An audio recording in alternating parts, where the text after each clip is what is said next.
Welcome back, WNST, Towson, Baltimore, and Baltimore Positive. We are positively cruising into the holiday season with crab cakes and some charity and some great conversations with friends through the holidays, as well as a really good football team. Really interesting baseball situation right now with potential ownership change, which please, Santa, please. But if I can't give you that, at least I can give you some scratch offs from the Maryland Lottery. Peppermint payouts, snaps, and if I hold them up the right way, here we go. The Christmas tree and the unwrap the cash with a top prize of $5,000. I'll be giving these away in several places in the coming weeks, along with our friends at Win Donation 866-90 Nation. You buy two, you get two free, 0% financing through the holidays, as well as our friends at Jiffy Lube Multi-Care and getting our oil changed. Oh, I need my oil changed after doing the Baltimore thing this weekend down with Dan Rodricks. I feel like I want to get my Baltimore accent on while I do this. I'll just say this. We're doing Curio Wellness in Far and Daughter on Friday with Hall of Famer Gina Schock from my homeland. We're going to be giving some scratch-offs away from 2 until 5. That's at Far and Daughter in Timonium, York Road. We're going to be on Monday in Honeygo. We're going to be at the Wise Markets. So talking about Wise Rewards with Derek Frazier, who was a professional wrestler and now manages Wise Markets, which I love. And we're going to have eggnog, crab cakes, and those delicious little stuffed crab with shrimp thing that they have on the menu over there. Probably some of Ron's special rice pudding too. And we're going to take advantage of the Wise Rewards. I'm going to get me a free ham so my wife can make some ham and bean soup and some split pea soup after the holidays. We're going to be at Fadley's on the 28th of December, closing her down for the first 1862. Fadley's is moving into the new Lexington market at the beginning of the year. Get your crab cakes orders in for all of our crab cake sponsors, all the beautiful people that are local businesses that we keep here where we do our crab cake tour. Order your crab cakes from any and all of them. This guy's favorite is Pappas. And I do want to say this. We served the Fadley's crab cakes on Friday night at our friends and family and our sponsor event, which some folks couldn't make it out. I owe you some pizza, all of you. But Leonard Raskin came out on Friday night amongst many other folks. We did this over at the BMA with my family member, John Shields at Gertrude's, and my near family member, Damie Hahn, and the Divine family at Fadley's making crab cakes and Royal Farms chicken. First things first, Raskin. The chicken disappeared before the crab cakes. I don't know whether it was a quantity issue. I think it was a quantity. I think it's a quantity issue. They love Rofo chicken. You know That's that. it. Everybody loves the chicken. And I know you brag on Pappas, and they are a sponsor. And I had Steve on. Fadley's is extraordinary. Right. They're just all delicious. Damie's got it. They're great. God, they were great. So I need to ask you, because I love you, your wife, Kathy. You guys go to Broadway. You go to New York. You're Hippodrome holders. You've seen you've been dragged to every musical. Like you admit you've been dragged to every musical by your wife. Some of them you like, some of them you don't like. Give me your review on Dan Raj. What are you telling your friends up at work about that? I thought it was great. We ditched Moulin Rouge for the WNST Friends and Family Bash on Friday night, and we had a ball. The Rodricks show was extraordinary. The guy just hit Baltimore right on the head. I mean, he did what, an hour and a half? Was it an hour and a half? Yeah. Went by really quickly. An hour and a half flew by with just some real truth about Baltimore, some major hysterical about Baltimore. Just funny You stuff. Laughed and you cried, right? Absolutely. Stories of heart-wrenching people that were shot and died, and the politics of the state and the city and the mafia. Yeah, and then just the malapropisms, the one-offs that people talk about. It was just hysterical. We were evaporated. There was a bomb threat, and we were evaporated, or whatever it was, and we were evaporated instead of evacuated. It's not the heat, it's the humility. It's the humility, and that's Baltimore, right? That's Baltimore. It's not the heat, it's the humility. It was fantastic. He did a great job. I encourage people to get down there. I don't think you can buy tickets, but maybe Maybe they're for sale on StubHub. I don't know. I went to the restroom right after with Bob Muscart. Anybody familiar with Bob was on my 25th anniversary, did an hour with me. Bob's responsible for all of this. Bob was the first person to ever believe in me. He was an editor at the News American. He became an editor at the Sun. He became one of my bosses at the Sun. I actually introduced him to John Martin of the lottery, and I had lottery, and I said, hey, John, this is the guy that was my boss when I used to screw up the lottery numbers on the scoreboard page and, the Evening Sun in the 1980s and piss everybody off. So I went, I'm in the bathroom, I'm washing up with Bob, and Bob looks at me, he's like, he should take that show to New York. That show should be like, that's an American story, right? I mean, it's an American urban city newspaper life, tragedy, triumph, but the quirkiness of Baltimore and John Waters and all the things that we love about Baltimore is really on display. And that's why I'm so thrilled to have people like you there that can really appreciate people that love Baltimore. Yeah, I think you go national with it for sure. But he's a Baltimore figure, and his stories are Baltimore stories. We talked about Friday night the Billy Crystal show, whatever, 700 Sundays, I think it was called. About his father, right? About his growing up and about his father, time with his father, and about his growing up, and because he's a national figure, he's able to take that show nationwide and have that conversation. Rodricks, I don't know if he's a national figure, if he has any national presence, but surely he could roll that out if he wanted to. More shows in Baltimore, I'm sure of it. He could sell out, I don't know if he could sell out a bigger venue, but certainly more shows. Well, the thing for me inviting you is I didn't want to give the plot away, and I said that to Dan when I had him on. I'm like, I don't want to talk too much about it other than to say, go see it. Yeah. What's it called? It's called Baltimore. You have no idea. You have no idea. And he just laid it out there so smoothly. It was beautiful. It was a great show. Well, like you said, laughed, cried, great time, great evening, great people, and hanging out with great people. It was a good evening. Absolutely. Well, it's the double entendre of that it took me a year to even get. I thought you could say it two ways. We're like Baltimore, you have no idea how great, how much I love, or it's like Baltimore, you have no idea. You're out of ideas. You know what I mean? Like there's a little, it can be taken either way. Absolutely. Leonard Raskin is here. Absolutely. I'm wearing the shirt. He's doing the American dream. It's the holidays. All right. My American dream, and this is the first time I've talked about this. I was in Toronto. I did tell Luke this story. I'm going to tell you this story. I went to Toronto to see Geddy Lee. You knew I was going. You asked me about it. As I was literally packing at 4:30 in the morning for my wife to take me to the light rail that didn't exist, so drive me to the airport instead, right? Literally, she said, do you have a winter hat? Because you have hoodies, right? You have your Rush hoodie and she's like, do you have like a hat? And I have like, got a hair, honey, got a scarf. I did not have a winter hat in my jacket. It hasn't been cold enough to have one, right? No need. So I'm like, I've moved in the last year and a half, and I don't know where half my winter stuff is, right? And I'm like, I need to get a hat. The only hat I could find that was a winter ski hat was my Free the Birds hat. And I grabbed it, and I said to Jen, literally, I'm like, yeah, Free the Birds. That'll play in Toronto. At least it'll keep my head warm. Right. I put it in the bag. I get to Toronto. I'm there 6 hours, and I'm getting bombarded with texts as I'm preparing to go see Geddy Lee that the team might get sold. I had dinner with my buddy Brad Gagnon. The red wine was flying, and I actually had the Free the Birds hat, and I wore it. Perfect. Gagnon was wearing his Blue Jay stuff, and I got to tell you this, and I told Luke this.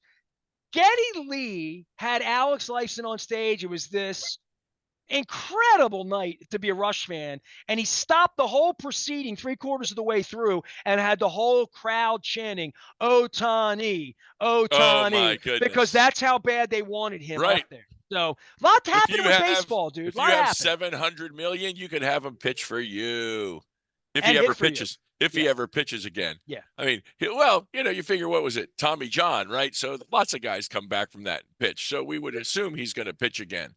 And he's a heck of a hitter.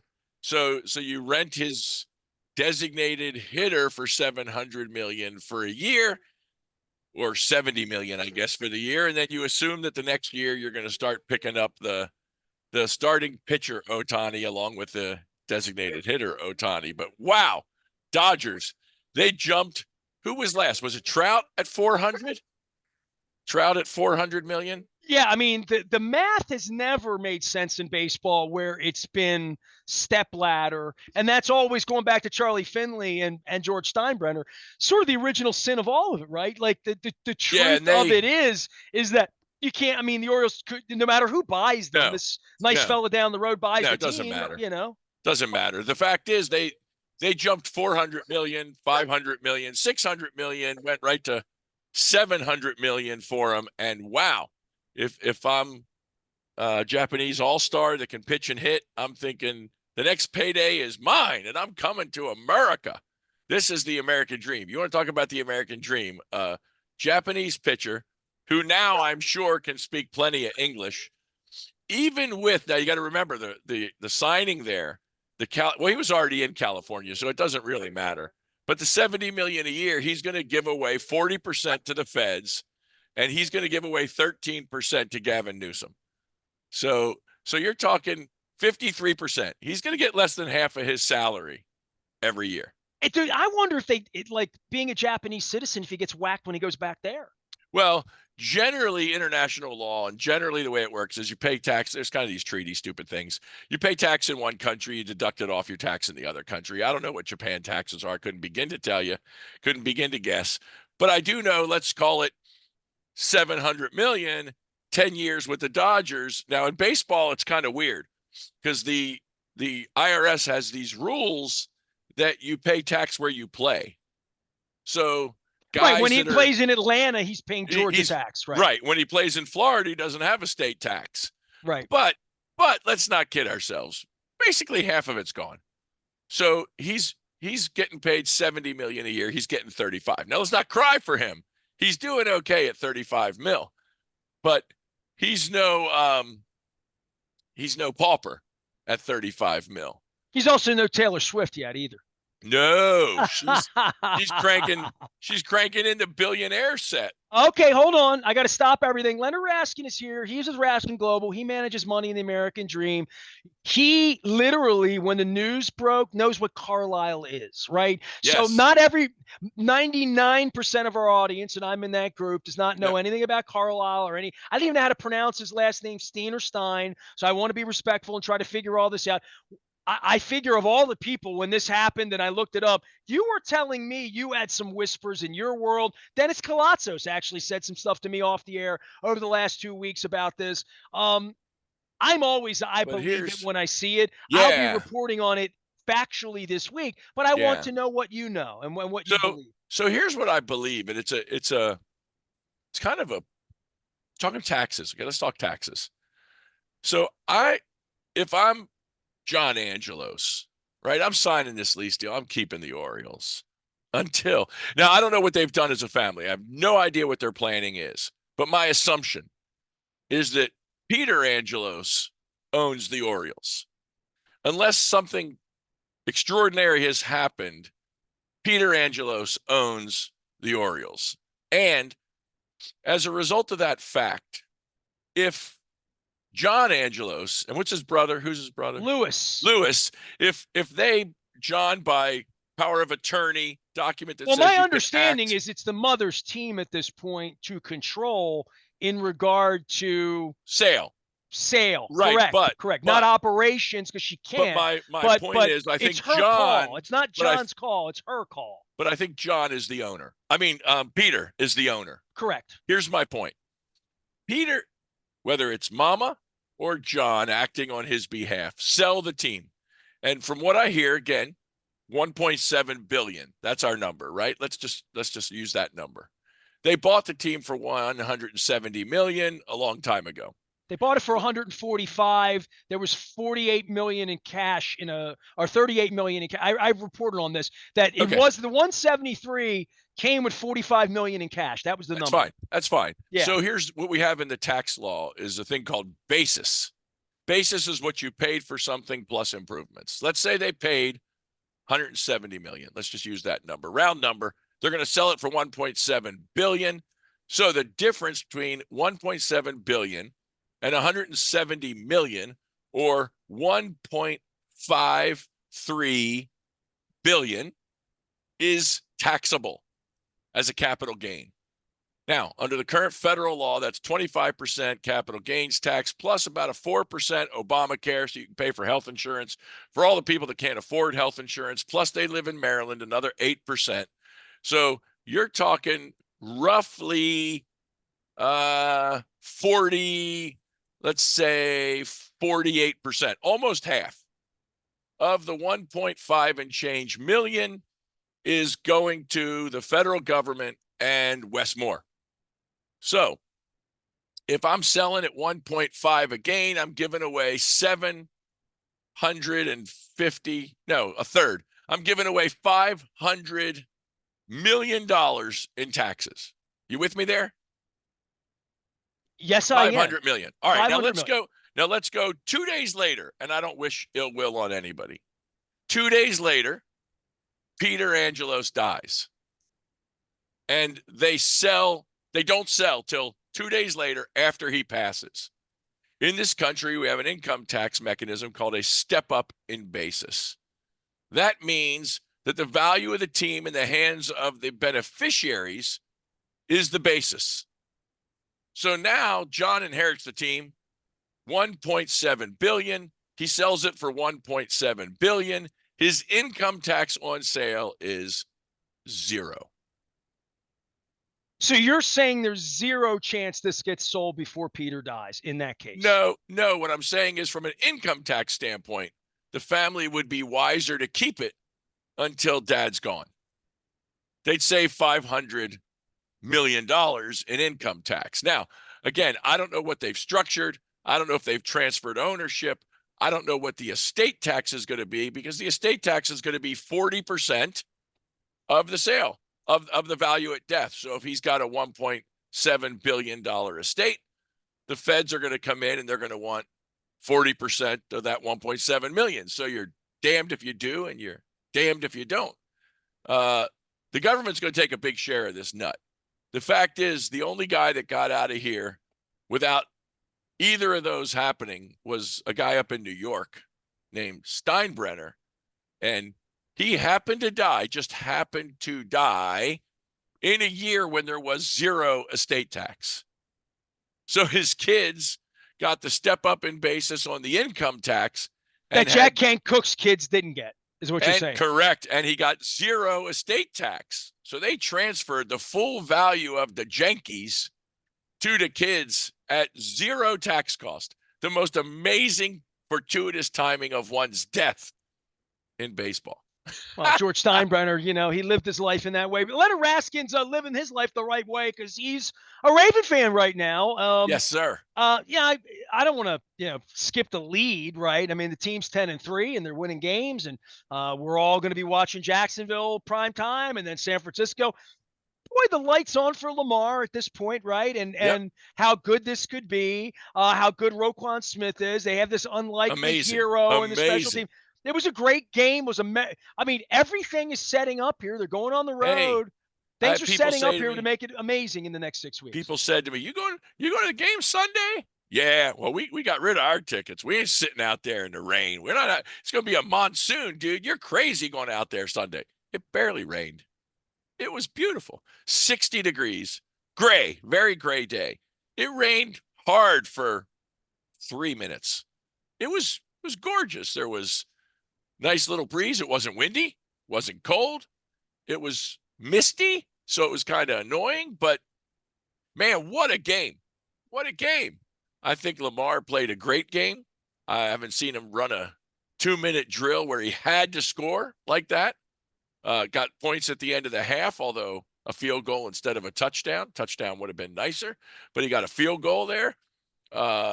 One mistake, he threw an interception. Bad deal. And our center decided to snap the ball when there was nobody looking. And I like Lamar's field goal action. He kicked that ball right into the stands. It was beautiful. So if you lose by 2, you pin it on the center. If you lose by 7, Tylan Wallace, right? He was lined up offsides. I guess the Ravens lining up offsides on 4th down was less egregious than the Chiefs lining up offsides on offense. I think the league is going to jam them. Let's come back to that in a second here. And then Tylan Wallace out there for the punt because Duve is hurt. And what a move. I mean, you see the guy take off to the left. You figure, okay, first, raining, catch the ball. Number two, all I'm saying is don't drop the ball. Then he starts running, and I'm thinking, hold on to the ball. Then he almost gets tackled, and you figure, okay, we're 20 yards from field goal range. We're going to win this game. And then, man, there was 10,000 people there screaming their heads off. No, there was probably 30,000, but screaming their heads off. This guy races to the end zone, does the obligatory Lamar flip into the end zone. My wife's worried that he hurt his back when he landed, the way he landed in the end zone. But wow, no flags. Another thing you're looking for. Where's the block in the back? Where's the holding?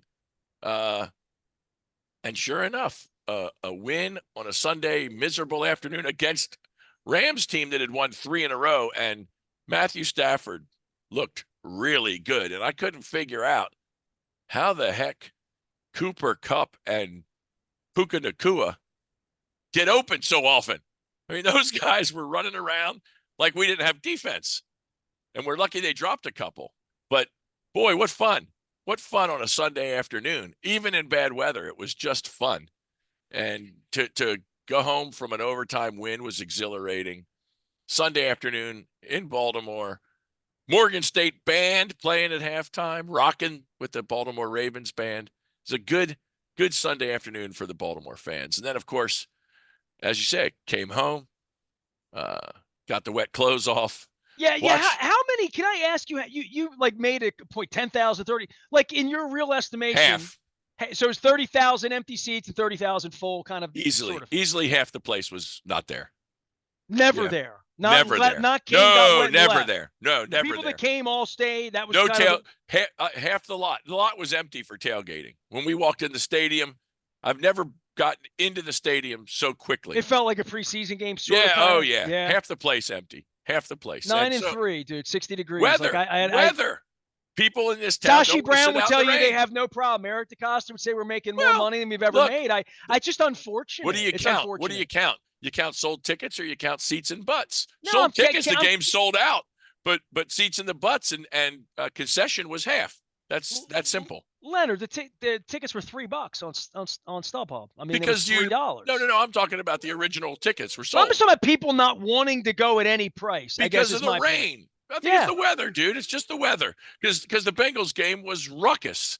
And I'll tell you but the weather doesn't keep people away in Buffalo or Kansas City, even when it's real weather. It's just a little rain, dude. It does. Like, I mean, I'm supposed to be. Look, it was supposed to be a monsoon, and I was thinking to myself, am I going to go to this game and sit out in the port? Well, let me give you another step here. Sunday schedule was tailgate, Ravens in the monsoon, go over to the Days Hotel, park the car after the game, change the clothes. Andrea Bocelli at CFG Sunday night. How did he do? How was that? Postponed for illness. What? Saturday, 5:00, an email I didn't know comes. This. I'm sorry. Saturday, 5:00, an email comes and says, show is postponed to February because of illness. And I'm thinking, oh my goodness, I get to go to football, come home and watch more football. Right, watch the Eagles get killed. Right, well, first watch the Chiefs. Watch the Bills, yeah. How fun. I'm sorry, listening to Andy Reid and Patrick Mahomes whine about officiating is about as ironic. Rich. It's so rich. So rich. They're saying, oh, we lost this game because of a call in the fourth quarter at the end of the game. A guy's offsides. Never seen that. You're screwing us. I'm thinking, you have got to be kidding me. Dude, when Mahomes was losing his mind, I thought he was losing his mind on the wide receiver. Yes. I thought he was losing his mind on his teammate. And I thought, that's not cool. And I'm thinking, you're going after the official like that? And when then the he dude kept was it offsides? And then he kept it up in the press conference for like a rant.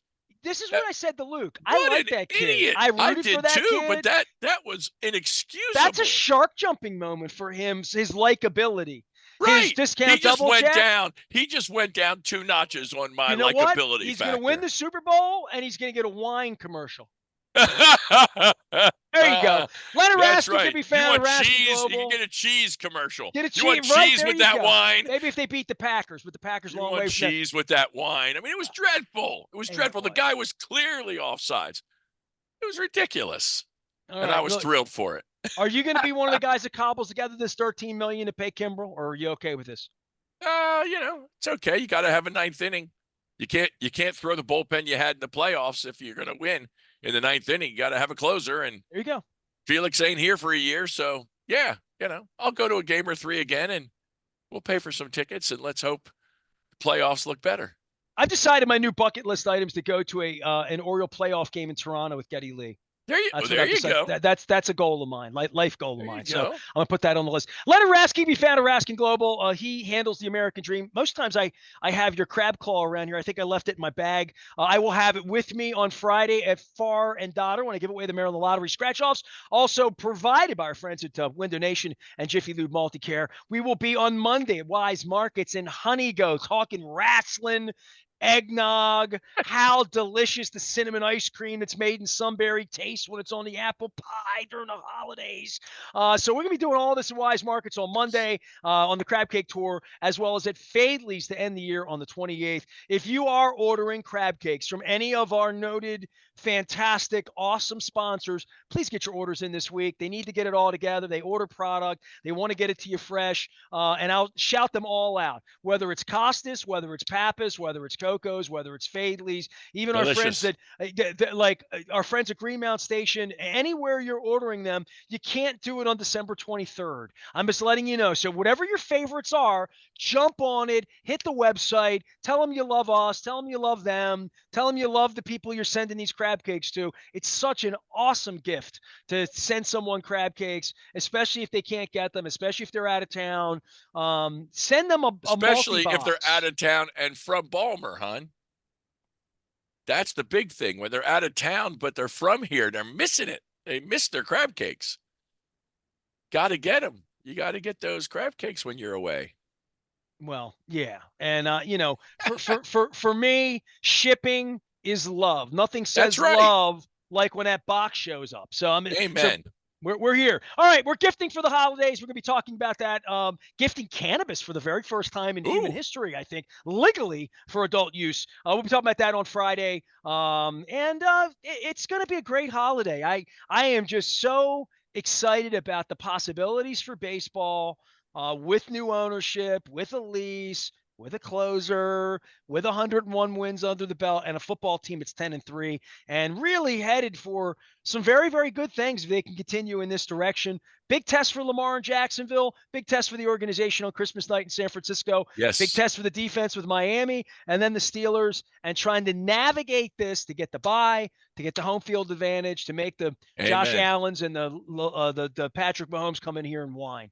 That would be great. We could do an anti-Mahomes thing when they come in here about whining. I like that. That's right. We could have some cheese with that wine. Indeed. I had some delicious wine up in Toronto with my pal Brad Gagnon and Geddy Lee. Everything we've done here, Dan Rodricks, our friends at Fadley's, our friends at Coco's. We were at John Shields at Gertrude's the other day, my family member. We were at State Fair, and my dear friend Bill Cole joined us. Just great, great conversations of holiday, gratitude, comedy, a little bit of tragedy, but a lot of triumph as well. We are WNST, AM 1570, Towson, Baltimore. And we never stop talking Baltimore positive.